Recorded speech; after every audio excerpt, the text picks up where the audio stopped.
Barakati Yahweh, Barakati Yahushai, Barakati Yahweh, Barakati Yahushai, Barakati Yahweh, Barakati Yahweh, Ba'ashem Yahushai, Ba'ashem, Chakadash. Bloodlines to the apostles and the elders of Great Millstone True Well. I'm going to say salutations to the hopeful elect out there, man. You Akims and Zadakim that do this thing in the utmost truth and sincerity. I'm the priest Shimon. This week's topic is going to be called They Were Born to Be Cursed. This is a lesson I've done a number of times, and it's always inspired by events that correlate with the title. Basically what I'm saying is you have people that give you difficulties in life, hell, for absolutely no reason, that you, as a prophet of the Lord, may put a curse on them. Because they get away with certain things, carrying themselves a certain way, but they didn't quite receive that judgment. They come across you, and I've seen it. I might even give some examples, where people just, go around being wicked, carefree. They bump across you. Now, we put a curse on their ass, and the Lord deal with them. That's why, brothers, if you're going through something in the world with an individual, you gotta always try your best. And I'm not saying it's easy, but to rule your spirit and stay spiritual. The scripture says, book of Proverbs, he that is able to rule his spirit is better than he that is able to take a city. Because it's not very easy sometimes to control your spirit and to control your tongue. Alright? That's why it's attributed to those that are able to do so. They're considered wise. A wise man is able to hold his peace. The scriptures in the book of Proverbs tell you the fool utter all his thoughts. Alright, so the first thing, if you're being foolish, the first thing a man does is constantly just saying the first thing that comes to his head. He can't hold his spirit, he can't contain his spirit, he can't contain his tongue. That's attributed with being a fool. However, a man that's able to listen, hold his peace, is counted wise. Even a fool is counted wise when he holds his peace, according to the scriptures. So sometimes people are trying to draw that out of you, and you have to retain that wisdom and just hold your tongue. Alright? And again, I'm not saying this is going to happen in every single scenario. At the end of the day, man's going to the Lord, but you have to pray that the Lord give you the wisdom to contain your spirit, to control your peace, and always remember that He's first and foremost in control of everything. Alright? And the first thing you want to do is snitch to the Most High. Also, the Rakar always said that, snitch to the Lord first. Demons on your block, whatever, demons on your job, go to the Lord first. Especially if, you see through the spirit that, wait a minute, this matter is unjust. This person is dealing unjustly. And you have certain people that the Lord put them in your path just for that purpose. The Most High will do things just for that purpose, man. So them angels could do their work. There's an account in the scriptures. We had a man that was blind, and the Lord healed him. And then the people asked, why is he blind? Was it because of his former sins of his parents? Which they understood that you do suffer. Back then they understood that you do suffer judgment for things you've done in your past life. Yes, reincarnation is in the Bible. But the Lord said, nah. He was put in this particular predicament. He was blind so that I may work a miracle on him, and that miracle, that marvelous work may be seen and declared unto my power, in so many words. So a wicked individual come across you, like, damn, nothing happened to them. They're being a demon to you. You start setting up them curses, which when you set up a curse, you're given an angel charge to do something, which is a form of spiritual power. When we put our prayers, we're commanding spirits to act out certain things into the world in the name and power of Yahweh Ba'ashem Yahushua. So that is a form of spiritual power, brothers. That's not something to be, prayer is not something to be taken for granted. You know, when you pray for certain things to work out, or you pray for faith, you pray for this, you pray for that, you pray for a curse, you're asking in the name of Yahweh Bashem Yahushua for spirits to act out things in this three-dimensional plane. And when they do so through the power of the Lord, that's power, man. You see? We do it in a right-hand sense. You have people that practice witchcraft that are in essence doing the same thing, asking spirits, all right, to act out thing in this three-dimensional plane. But they do it in the left hand. You know, we do it on the right hand. Now, even in doing it on the right hand, we can have left-hand spirits, all right, judge people, because the Apostle Paul speaks about, he's pretty much set Satan on some of these assholes. So there's nothing wrong with that, man. All right.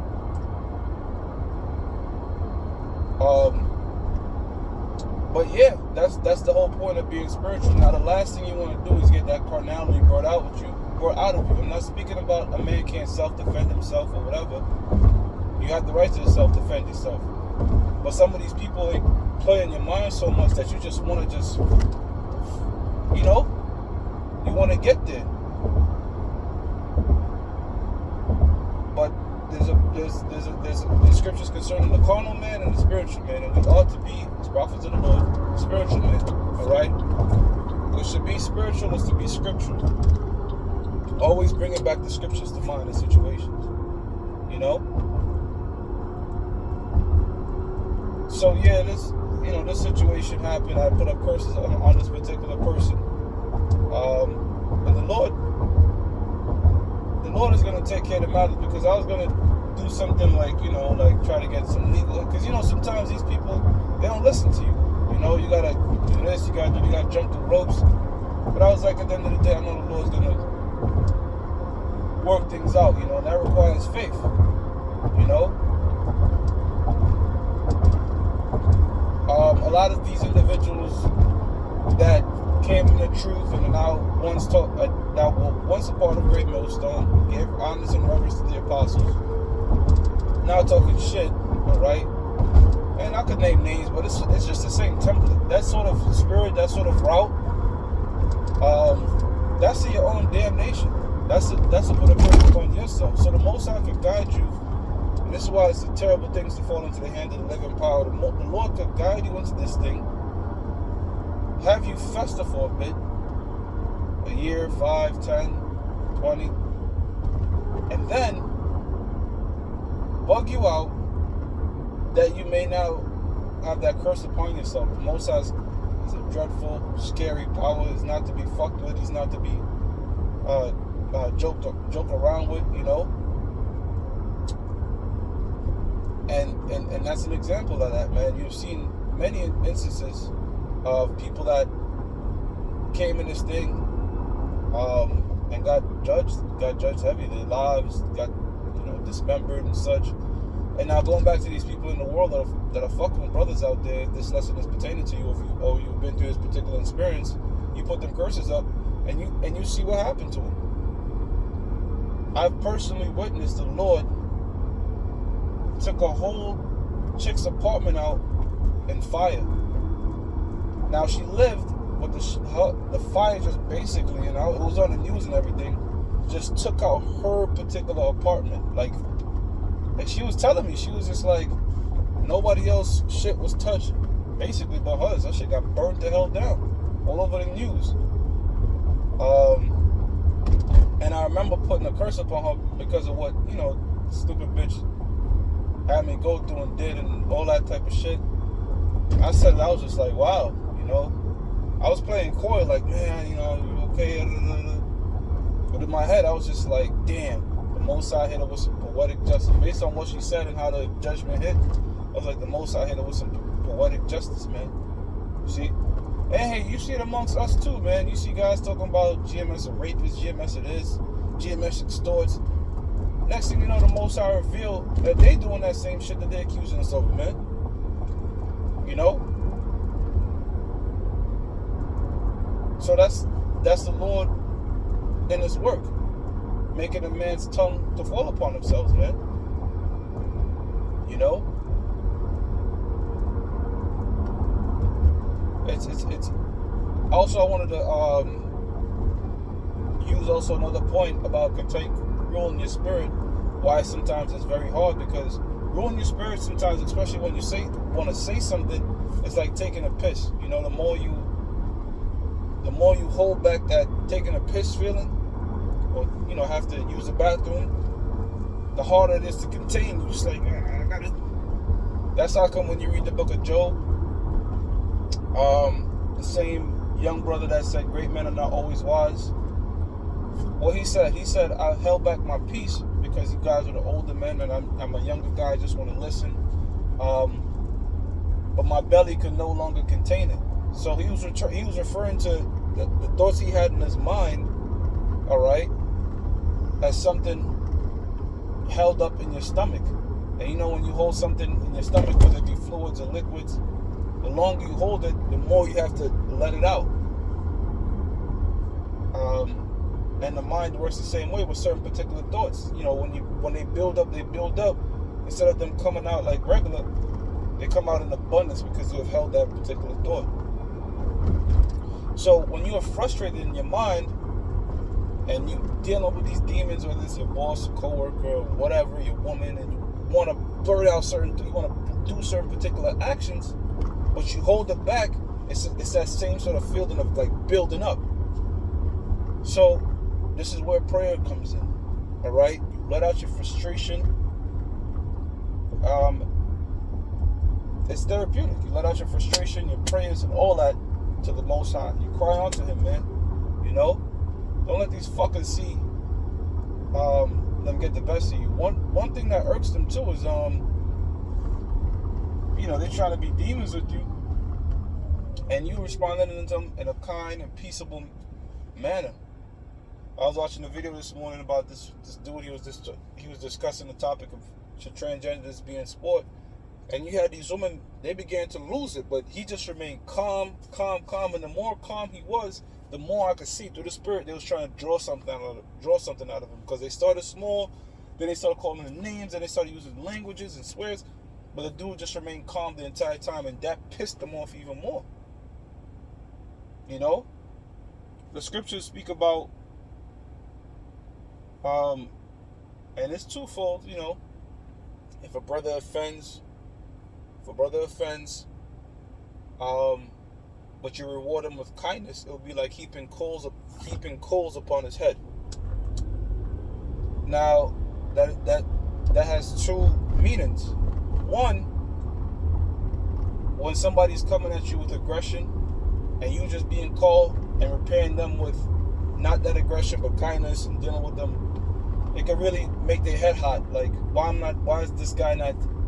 is nothing coming out of him, And it also means you have to look at the cultural context of the scriptures, like what was going on back then. Or if brothers are in certain particular third world countries, they'll get it like this. Coal, and we have a modern day system of starting up our fires and all that,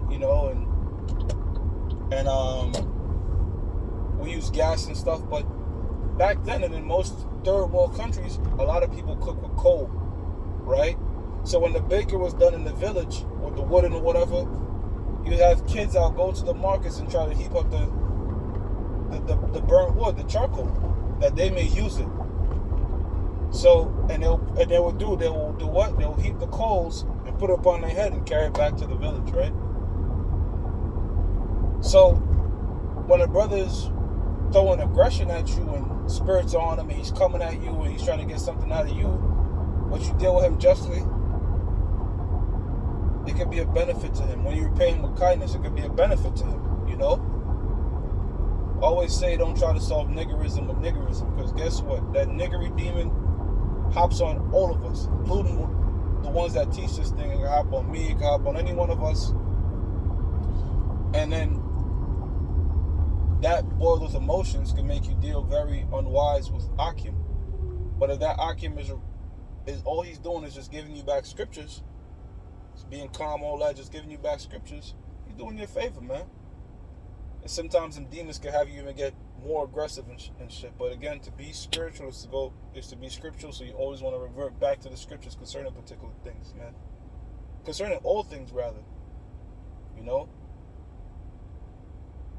So if somebody's giving you bullshit right now in the world, put up them curses. Let the Lord deal with it. If brothers are giving you bullshit, right? Brothers, sometimes we in the flesh, like bigger in between each other. You deal with that brother according to the scriptures. You don't have to, in return, get emotional or all that. You just say, look, according to the scriptures, this and that, boom.